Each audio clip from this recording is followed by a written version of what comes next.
Comment va mon Alex? Eh bien, Ravi de écoute, te revoir. mais moi aussi. On va voir qu'est-ce qui va se passer. T'as perdu du poids ou pas, toi? Ah bah ouais, pas encore. On s'est gavé. Ah, on s'est gavé, on a bien mangé, ouais. etc. J'espère que vous aussi, vous avez Et bien ouais, profité. vous avez bien profité de votre famille, de vos amis, de votre femme, de votre chérie, ce que vous voulez.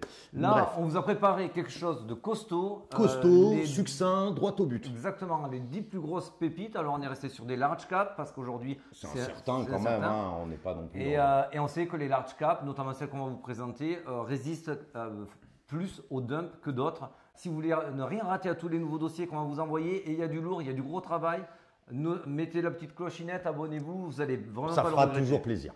Ça, vraiment, ça fera toujours plaisir. Alors comment on a choisi donne-nous un petit peu la méthode. La On a eu, méthode, la petite... elle est simple, mais exhaustive. Hein. Exhaustive. Donc, notre ami Alex, pour cette partie analyse technique, donc market cap, cycle, supply, purement technique, on va dire. Voilà. Moi, de mon côté, Julien, côté fondamental, Côté qualité du projet, l'utilité, white paper, roadmap, suivi social, bref, vous saurez tout. Exactement. On a tout passé au crible. Là, bien sûr, sur le top 10, parce que pour ne pas faire une vidéo trop longue, on va passer rapidement dessus. Rapidement, mais vous retrouverez tous ces détails dans les dossiers qui seront pondus au fur et à mesure des jours et des semaines qui reprendront le classement initial. Et on attaque direct, du coup, avec le papa. Avec qui? Bon, sans surprise, le Bon, Bitcoin. Monsieur Bitcoin, connu de tous, 21 millions de supply, bon, tout le monde le sait, la réserve de valeur, transaction peer-to-peer. Le plus sécurisé. Classique, vraiment rien de spécial, mais hyper puissant. C'est une valeur Voilà. refuge. Valeur refuge, beaucoup d'investisseurs, c'est un proof of work, très bien classé au niveau de sa note, au niveau de la technologie en elle-même, 3,6 sur 5 chez CoinCheckup. Énormément de mentions sociales, hein, tu t'en doutes. Est-ce que c'est le moment d'y rentrer dedans? Alors on va rester en mode investisseur, hein. On va pas vous faire des entrées précises, on le fera sur des dossiers. Oui. Mais si vous êtes là pour faire un petit peu de holding et investir un petit peu, On est sur des belles zones. on est sur des très belles zones. Il faut juste, on est vraiment au plus bas de la RLZ. Donc c'est la zone où les professionnels achètent, la smart money également. Avec une volatilité très baisse et les volumes qui reviennent. Donc c'est exactement ce qu'on veut pour rentrer parce que ça veut dire qu'on est juste sur des phases de cycle et ce cycle-là, on est en bas, on est sur un bottom ou pas loin. Donc oui, c'est intéressant. Alors bien sûr, ceci c'est pas un conseil en investissement, c'est juste on fait une analyse purement et simplement. Alors on va passer avec son second, on va dire, c'est pas le valet, hein, c'est le prince. C'est le prince. Ouais. C'est le prince. Notre ami. Ah, il a Bel Air, hein, il a Bel Air. Ah bah notre ami Ether, donc depuis. Le prince de Bel Air. Ah j'avais pas. Ah Mais ouais. je suis trop. Et si vous l'avez, vous me faites un petit message quand même. Now this is a story of the love. Alors Ether c'est très simple, hein. Ça sert à quoi? C'est quoi son utilité? On paye des frais de gaz sur chaque transaction et du collatéral, il sert en collatéral pour emprunter des tokens ERC20. Point barre, c'est ça. Il est passé de proof of work à proof of stake. C'est le fameux Surge qu'on a eu cet automne. Exactement, très très bonne techno, 3,9 sur 5, donc classé 44e de toutes les blockchains, etc. En avance toujours comme à son habitude sur son temps, ils ont senti le côté écolo. Donc le POS, le Proof of Stake, c'était aussi pour économiser énormément sur la consommation. Donc comme tu l'as dit, pour payer moins cher et que ce soit plus rapide. Et par contre, on attend Shanghai. Shanghai, c'est en mars, c'est une autre évolution qui va permettre aux validateurs de récupérer leurs jetons. Alors certains se disent waouh, ça va dumper, donc on n'a pas envie d'y rentrer, on va attendre Shanghai. Bon, il faut savoir, nous on a fait nos propres recherches, que le prix moyen des validateurs qui ont bloqué dans leur nœud de 32 Ethers leur Ether ont un prix moyen entre 2003 et 2400. Bon. Donc, on est à 1002. On est à 1002. À moins qu'ils veuillent se couper la kikounette. La kikounette en deux.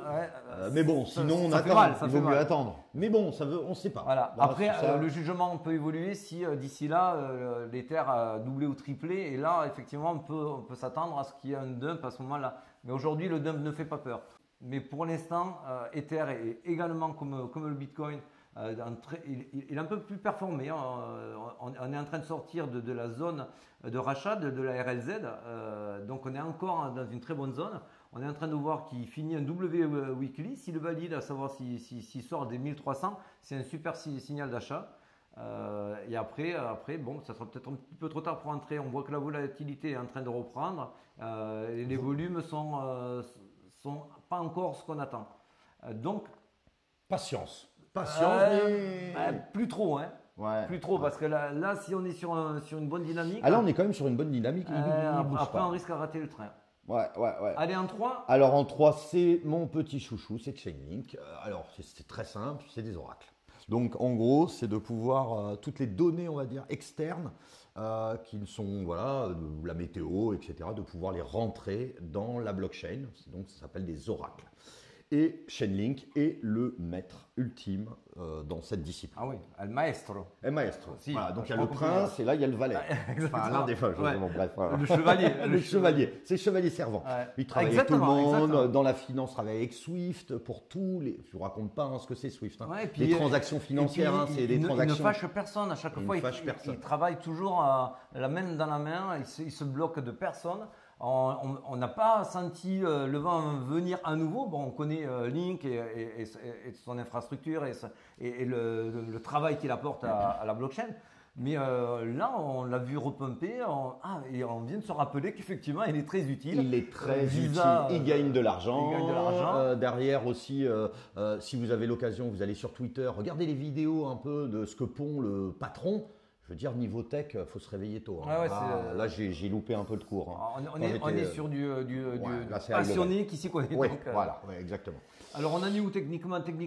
On est en dessous de la RLZ. La RLZ, c'est entre la ligne mauve et bleue. Là, on est en dessous, donc c'est la zone légèrement arrosée. C'est une super zone pour acheter. Alors là, vous voyez, les volumes reviennent, la volate est faible, c'est parfait. Pour faire du DCA, c'est top. On est sur des plus bas. Sachant qu'on a un seuil à 5, si vraiment vous voulez vous amuser, mettez-vous un ordre à 5, si vous le chopez. D'ailleurs, personnellement, il est possible que je regarde ça un peu de plus près. Mais oui, super projet. Hein. D'ailleurs, là, il n'y a que des super projets. Super projet. Vous l'avez déjà vu. On ne sait plus où mettre l'argent, on n'a plus d'argent à y mettre. C'est pas grave, c'est pour ça on vous donne un petit peu, on décortique. Le numéro 4. Numéro 4. Atom. On avait déjà fait un dossier. On a fait un dossier, on va passer rapidement. L'Internet des blockchains. Voilà, c'est monsieur écosystème qui essaye de mettre tout le monde en communication. Interopérabilité, etc. Et surtout, il a la meilleure note de notre classement. Tu l'auras jamais ce mot. Hein, des fois, on peut bafouer. J'adore. Interopérabilité. Parce que tellement on en a parlé. Essayez de votre côté, c'est pas évident. Non, il a la meilleure note. Il est classé 25e de toutes les technos possibles. 4 sur 5 chez On vous met le lien au-dessus. Voilà. Donc, Atom Cosmos, que dire en fait, c'est quelqu'un qui avancera dans le temps. C'est un monstre, je pense. Techniquement, les volumes reviennent, la volate est super faible. C'est un des seuls qui repart un peu là. Qui donne une impulsion. Ça rebooste. Ouais. Donc oui, là, il est en train de nous faire un petit bottom ici pour repartir. En DCA, pensez-y, c'est pas idiot. Même si ce n'est pas un conseil en investissement, mais c'est toujours bien. On est déjà au numéro 5. Déjà au numéro 5. Polygon Matic. Alors, un dossier. Il y a un dossier qui va sortir semaine prochaine. Très complet, avec des zones d'entrée, avec, comme d'habitude, un travail en profondeur avec les fondateurs, les machins. Vous allez adorer. En gros, c'est simple, c'est un layer 2, c'est principalement dédié aux entreprises, c'est des solutions, voilà, en gros. Quoi dire de plus? Au niveau de sa capacité, il y a une énorme communauté, on aura l'occasion d'en parler. Il arrive à fédérer énormément. On voit que Solana, les projets qui ont pris peur vont chez Polygon. On voit qu'ils ont signé avec des gros. Mais bon, il y a une très grosse communauté, dev actifs, etc. Bref, on en reparle. Vous aurez le lien semaine prochaine. Alors, il ne sera pas sur cette vidéo parce qu'on la mettra en ligne, semaine prochaine la vidéo. Donc, la ratez pas, vous allez aimer. Et techniquement, il est pas loin de sortir de sa zone de rachat. Donc, il commence, pour moi, il est un peu cher. Il est un peu cher. Allez, numéro 6. Alors, numéro 6. Ok, alors c'est simple. Dot.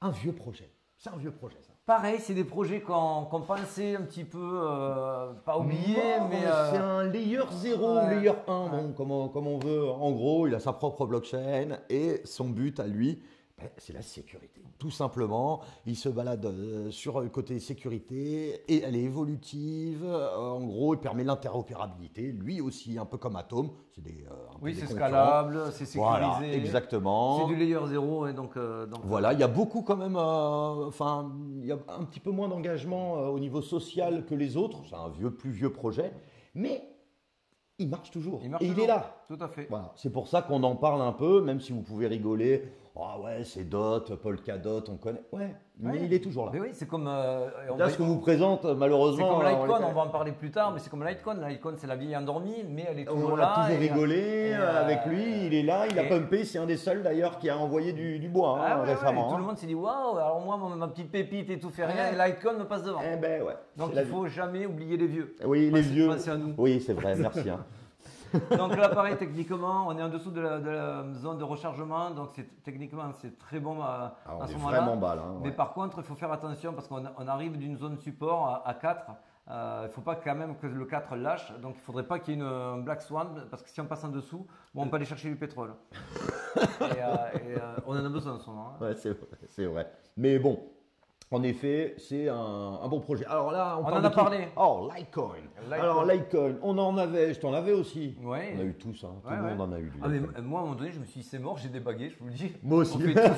On fait tous des conneries. J'ai fait ça, j'ai débagué. Mais je crois qu'il m'en reste quelques-uns. Ah ouais, mais ça se compte sur les doigts d'une main. Non, j'ai tout enlevé. Alors c'est simple, c'est un petit peu le concurrent de Bitcoin. C'est un proof of work. En gros, il s'est basé sur le code original du Bitcoin. Il a été créé pour servir de système de paiement en crypto-monnaie peer-to-peer. Simple, hein, c'est la même chose. Là où il a eu un côté Phoenix, c'est qu'en fait, quand Ether n'était plus minable suite au surge, qu'est-ce qui s'est passé? Il y a des mineurs qui se sont rendus compte que c'était rentable de miner du Litecoin. Voilà, exactement. Donc c'est pour ça qu'il est sur une très belle dynamique en ce moment depuis plusieurs semaines. Parce que c'est un proof of work. C'est un proof of work qu'on peut donc miner. Exactement. Et il a son halving dans 5 mois. Donc, comme on sait, les halvings, c'est toujours des zones où les gens vont spéculer parce qu'ils savent qu'après, les prix vont être divisés par 2. Les récompenses vont être divisées par 2. Donc, c'est des zones à forte spéculation. La techno est bonne, hein, 3,6 sur 5. Propre, chez CoinCheckup. Qui s'est fait voler un Litecoin? Jamais. Ouais, c'est vrai. Il y a du monde dessus, mais pas tant que ça, etc. Franchement, c'est... Ah bah ouais, voilà quelqu'un qui... Alors au niveau de la technique, aujourd'hui, je ne vous présenterai pas mieux. C'est-à-dire que là, vous le voyez depuis c'est plus bas en août. Ça ne fait que progresser. On fait des double bottom ou des W, vous appelez ça comme vous voulez. Là, on arrive sur une zone... un peu résistante. Oui, qui est une belle résistance aux alentours des 85. Mais avec le halving, il va les passer. Il peut les passer. Je pense pas. Après, ça dépend. Là, on sait pas encore. Ça peut être en retour direct au 120. Vous voyez, alors là, volume qui monte en hausse et la volatilité toujours faible. Parfait pour du dessert. Parfait. Techniquement, on a la structure, on a la localisation, on a le momentum. Je peux pas dire mieux. Et pour être très très honnête avec vous, moi j'en avais acheté, mais j'étais bien plus haut. Hein. Je devais être à 150 balles, un truc comme ça. dommage pour moi. Allez, on arrive sur les derniers. Bon, alors le BNB c'est quoi? Vous le connaissez tous. Hein. Ça sert à quoi? C'est la monnaie de Binance. Il sert à gagner un revenu passif, régler des frais de transaction sur la Binance Smart Chain, demander des prêts en crypto, participer à des ventes de tokens exclusifs, des launchpad, etc. Franchement, je n'aime pas ce jeton vraiment. Moi j'en ai, j'aime bien. Mais on peut pas dire. Non. Il est utile. Ce jeton, il est vraiment utile. Il est vraiment utile. Enfin, il est vraiment utile. Voilà, parce que à savoir, notamment, on va prendre l'exemple du FTT, de FTX Personnel. Il est où? Non, il en Alors le FTT, s'il a été autant décrié, c'est que le FTT ne servait à rien sur FTX. Ça servait juste à notre cher escroc de se mettre des sommes en caisse, de les valoriser, de faire du collatéral dessus. Donc grosso modo un Ponzi. Alors que le BNB n'a rien à voir. Le BNB aujourd'hui, il sert exactement là où tu l'as dit pour des belles occasions. Donc il a une vraie utilité. Notez toujours comme le jeton de OKEx, comme DYDX qui permet dans la gouvernance, même si DYDX il y a un problème de gouvernance, c'est des jetons qui sont utiles. À partir du moment où vous avez une utilité sur un jeton, il ne pourra pas tomber à zéro. Voilà, ou alors tout s'écroule. Les jetons natifs d'un protocole, notamment d'un exchange, s'il est utilisé, il a une raison d'exister. Et donc du coup, il vaut le coup. Il vaut le coup, 3,8 sur 5 sur la techno. Franchement, c'est propre. Je vous raconte même pas les mentions sociales. Le social engagement, c'est vraiment dingue. On parle de 706 millions. Ça fait partie des mastodontes. On voit aussi que dans le beer market, lui, il a fait un moins 60. Je peux vous le calculer. Hein, c'est hop. Si on prend son plus haut et si on va au plus bas, lui, il a fait moins 70, alors que les autres ont fait moins 80. Voire plus. Il y a eu des moins 95. Donc, c'est vrai que là, je suis d'accord, je veux pas me l'avouer, etc. Non, parce qu'en fait, on en avait parlé à 5 balles. Quoi. Le seul truc, c'est qu'il n'est pas dans sa zone de rechargement. Donc, moi, aujourd'hui, j'y rentrerai pas. Rentrerai pas. Après, pour faire du day trading ou du swing trading, avec plaisir. À la rigueur, mais pour holder, il fallait soit le prendre sur ces mèches-là, soit rentrer avant, mais maintenant c'est... Ouais, je suis totalement d'accord. Allez, on arrive sur AVE. Alors AVE, très simple, hein, Pantera Capital, Parafi Capital, DTC, enfin du monde, comme vous en doutez. À quoi ça sert? C'est obtenir à moindre frais tous les services AVE, c'est emprunter, c'est prêter, etc. Donc ça, je peux vous dire qu'ils gagnent de l'argent. Ils gagnent énormément d'argent. C'est pour ça qu'on voulait vous le mettre. Hein. AVE, c'est un peu comme Maker. C'est vraiment hyper puissant. Là, on est dans de la DeFi. Exactement. Ça permet le lending, le borrowing. Et on l'a vu notamment dans le bear market. Lui, il n'a pas coulé. Lui, il n'a pas arnaqué. D'ailleurs, j'adore ces jetons parce que l'on ne les entend pas. J'ai l'impression que c'est un petit peu les jetons, pas un stit, mais un petit peu, tu sais, nous, on ne se mouille pas avec les autres. On est dans notre petit monde. Mais c'est normal parce que tu sais ce que ça veut dire, AVE? Non. Ça veut dire fantôme en scandinave. Ah bon? Ouais, on ne dit pas AVE ou AV, on dit AE. Merci. Hein. D'où le logo aussi des petits fantômes. Donc discret dans l'ombre, mais il est toujours là. Ouais, mais c'est vrai. Donc celui-là, pareil, super techno, 3,6 sur 5, là c'est 152. Très bien. Gros potentiel parce que moi c'est ce que je préconise, on vous en parlera dans les vidéos suivantes. Il y aura un retour de la DeFi en force sur le prochain bull run, mais très massivement et obligatoirement. Ils ont fait des jetons comme AVE. Ils sont en place. Ils sont en place. Ils ont déjà prouvé leur utilité, leur résistance, leur sécurité aussi. Là, la DeFi, ils se sont testés sur le premier bull market. On a vu des escroqueries, des Ponzi. Le tri a été fait. Paix à ton âme, SBF. On te reverra en enfer. Et donc aujourd'hui, AVE est toujours là. Donc il a prouvé son utilité, sa fiabilité, sa sécurité. Donc aujourd'hui, il fait partie de mes chouchous. C'est vrai. Hein. Moi aussi. Un des plus gros potentiels dans les 10 mois. Et d'ailleurs, niveau achat, on est au support du début, du lancement du projet en 2020. Vous voyez que là, on le voit ici, quand ça a été racheté ici, ça fait support ici, ça refait support ici. Alors bien sûr, les 50 sont à tenir, on ne veut pas le voir passer en dessous des 50.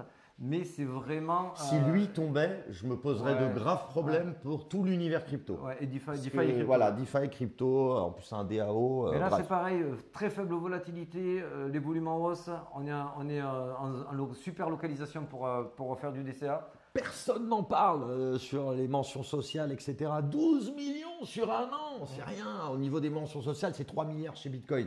Donc ça veut dire que si vous avez entendu quelqu'un qui vous parle de AAVE, vous me l'appelez. Oui, voilà. Qui viennent et là, on est sur qui là? Nous, on est sur Avax. Alors, Avax, qu'on soit clair. On est au quel numéro d'ailleurs, t'as suivi? Je sais plus. On est au 8e. Ah, au 8e.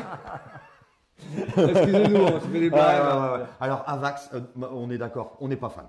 Mais, je vais m'expliquer. Avax, c'est simple, Layer 0 ou Layer 1, un concurrent Atom, un concurrent de DOT, etc. Voilà, alors pourquoi j'ai un petit peu nuancé? Ça a été quand même créé par un mec en Allemagne, un professeur qui avait créé Karma bien avant le Bitcoin. Je veux dire que le mec qui a créé donc Avax, en fait ça n'avait pas marché Karma, il a lancé Avax en se disant j'ai appris de mes problèmes, etc. Donc je me dis aussi, ça m'a jamais plu vraiment ce projet. Il y a du monde au niveau des, ça marche. Des investisseurs, etc. Ça marche. Après, je te rejoins un peu. On l'a quand même mis dans notre top 10 parce qu'il est là, il fait du volume, il gagne de l'argent. Mais pour moi, quand c'est géré par des purs entrepreneurs, là on n'est pas sur de la philanthropie. Bon, ça marche, ça fonctionne. Il faut en avoir. Mais c'est pas celui, par exemple, c'est vrai que sur tous les layers dont on parle là, les layers 0, donc voilà, notamment Atom, c'est pas celui où j'irais. Non, il y a moins de projets aussi qui se développent, etc. Donc bon. Je comprends. Après, on voit que les volumes baissent quand même pas mal. La volate est bien et on est sur un support là aussi. Il ne faut pas passer en dessous des 10. On est quand même très proche du support. Donc là, c'est vraiment un jeton. Ceux qui en ont, très bien. Ceux qui n'en ont pas, attendons de voir comment le marché réagit. Ouais, parce que donc même si Avax, ça fait partie des 10 gros. On arrive maintenant à un moment charnier. Alors, on leur dit. Alors voilà, on voulait vous donner le choix. De vous. On veut leur donner le choix. On ne sait pas, on s'est un peu battu. Voilà, on s'est battu hier. Non, regarde, j'ai des marques. Pour savoir le 10e. Le 10e. Alors, écoutez bien. On va vous laisser le choix.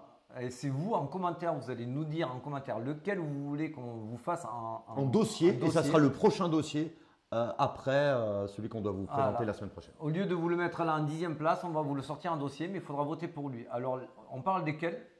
XRP, Ripple, donc. Moi, Solana. Et Elrond, et Gold. Et Gold pour ceux qui aiment. Alors, pourquoi on hésite sur les trois et pourquoi on n'a pas pris de décision à la 10e place? Parce que les trois ont des atouts énormes. Il y a vraiment des très belles qualités dans mais sur les aussi projets. Des gros inconvénients. Pour certains, XRP, épée de Damoclès. Épée de Damoclès chez XRP, chez Solana, les projets sont partis, etc. Projet top, mais ça a bugué. L'épée de Damoclès, elle est belle parce que bon, on est hyper optimiste. On va vous faire un dossier sur XRP. Moi, j'aime pas mal le projet XRP, mais malgré qu'on pense qu'ils vont gagner leur procès contre la SEC, s'ils ne le gagnent pas, ça va faire mal. Donc ça va faire mal pour tout le monde. Pour tout le monde en plus. Donc en plus, ça va éclabousser. Voilà, exactement. Et e Gold, j'ai jamais trop aimé. Alors par contre, bien sûr, je sais que on va avoir des commentaires, etc. Parce qu'il y a beaucoup de gens qui aiment ce token. Ouais, parce que c'est quand même un token pour le peuple populaire. Voilà. Donc ils n'ont pas privilégié les gros investisseurs. Bien sûr. La gouvernance est partagée. Il y a une forte communauté. Donc là aussi, il y a des atouts massifs. Et Solana, même épée de Damoclès, il y a beaucoup de jetons chez FTX qui peuvent être dumpés. Il y a des projets qui sont partis. Ils sont à la recherche d'un second souffle au niveau de l'appel des projets. On voit qu'il y a un beau rebond. Est-ce que c'est de la manipulation ou pas? Pour l'instant, c'est trop tôt pour se prononcer, mais voilà, faites-nous. Même si je sais que, enfin voilà, vous n'allez pas forcément, vous allez peut-être vous dire, peut-être j'en aurais voulu un autre. Dites-nous entre ces trois-là. Voilà. Là, je vous les ai mis XRP, Solana, Elrond, lequel vous voulez. Techniquement, ils se ressemblent beaucoup. Voilà. Alors toi, par exemple, au niveau technique, tu dirais quoi là? Moi, technique, c'est XRP en premier. D'accord. Direct, Solana en deuxième, mais j'irai pas parce que on ne sait pas si c'est de la pure manipulation ou s'ils attendent de vendre les jetons et que ça rechute. Mais sinon, un Solana, pour moi, en 2023, il n'y a aucune raison si tout repart sans cadavre dans le placard, il doit repartir au moins à 30. Et Elrond, il n'y a pas de grosses bad news et il rame. Mais il est dans une mauvaise zone là. Il est dans une zone de trou, là, un trou d'air à 33. Il peut tomber à 7. Là, vous voyez, solde, fuite des volumes. XRP, c'est pareil, les gens ont peur, ils attendent la SEC pour la fin du procès. Bon, Elrond, ça bouge pas. Oui, parce que la communauté, eux, c'est des maximalistes et je les comprends. Et je les comprends quand on a son propre. Donc voilà, donnez-nous votre choix préféré. On vous le prépare avec amour. À la com Maïté pour la cuisine et on se dit à très vite. Allez, bisous. Ciao.